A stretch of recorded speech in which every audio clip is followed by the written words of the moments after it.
অবশ্যই এটি একটি এখন ওপেন সিক্রেট বিষয়। আমরা যদি দেখি তাহলে দেখব যে মিডিয়াগুলোতে যেই পরিমাণ ফিডব্যাক দেওয়া হয়, যেই পরিমাণে তাদেরকে স্পেস দেওয়া হয় এবং প্রতিদিন তাদেরকে বিএনপির বিপরীতে নিউজে রাখা হয়, এটিকে অন্য কোনো দলকে নিয়ে রাখা হয়। একটি মহলে নির্দিষ্ট একটি পরিকল্পনা থেকে এনসিপি গঠন করা হয়েছে এবং রাষ্ট্রীয় পৃষ্ঠপোষকতা গঠন করা হয়েছে। সেটি আরও স্পষ্ট হয় যখন আমরা ডক্টর মোহাম্মদ ইউনূস মানে প্রধান উপদেষ্টা অর্থাৎ কিংস যখন নিজে বলছেন যে আমি তাদেরকে পরামর্শ দিয়েছি, আমি চাই তারা একটা রাজনৈতিক দল করুক, তখন তো এটি আর স্পষ্টই হয়ে যাওয়ার কথা যে কিংস পার্টি গঠন করা হয়েছে এনসিপির নামে। গণ অভ্যুত্থানকারী দল হিসেবে যদি দাবি করা হয় তাহলে গণ অভ্যুত্থানের প্রায় 7 মাস পরে এনসিপি গঠন করা হয়েছে।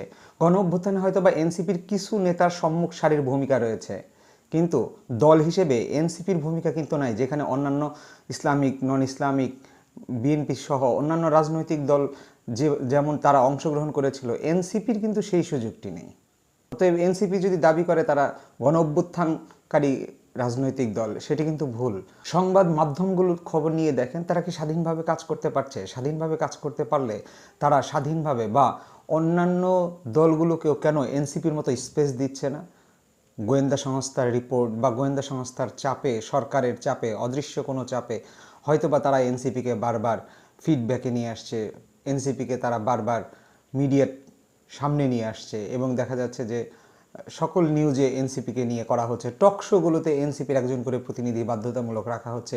সেটি হয়তো বা গোয়েন্দা সংস্থার চাপে বা গোয়েন্দা সংস্থার প্রেসক্রিপশনে করা হচ্ছে মিডিয়াগুলো থেকে।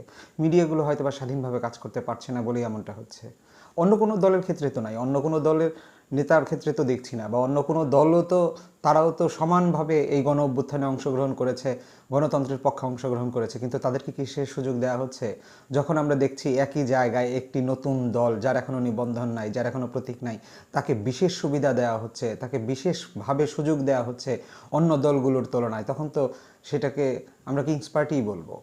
তারা যে কিংস পার্টি গঠন করছে বা করতে পারছে সরকারের পৃষ্ঠপোষকতায়, সেটা বড় প্রমাণ হলো দেখুন, উপদেষ্টাদের বিশেষ সহকারীদের সরিয়ে দেওয়া হচ্ছে। কি কারণে সরিয়ে দেওয়া হচ্ছে, কেন সরিয়ে দেওয়া হচ্ছে, কি অভিযোগে সরিয়ে দেওয়া হচ্ছে, সে অভিযোগের সত্যতা কতটুকু, কোনো কিছুই কিন্তু প্রকাশ করা হয়নি। এটি কি অন্যদের ক্ষেত্রে সম্ভব?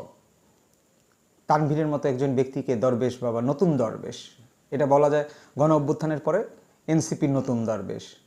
তিনি সচিবালয়ের মধ্যরাত পর্যন্ত থাকেন। মধ্যরাত পর্যন্ত সচিবালয়ে তার কাজ কি? তিনি এত সচিবালয়ে কেন থাকেন? তাকে সতর্ক করার পরেও তিনি কেন সচিবালয় ছাড়তে পারেন না?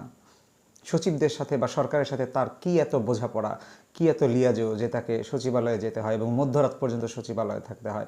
আমরা এর আগে দেখেছি যে উপদেষ্টাদের কার্যালয়ে আগুন দেওয়া হয়েছে বা আগুন লাগানো হয়েছে।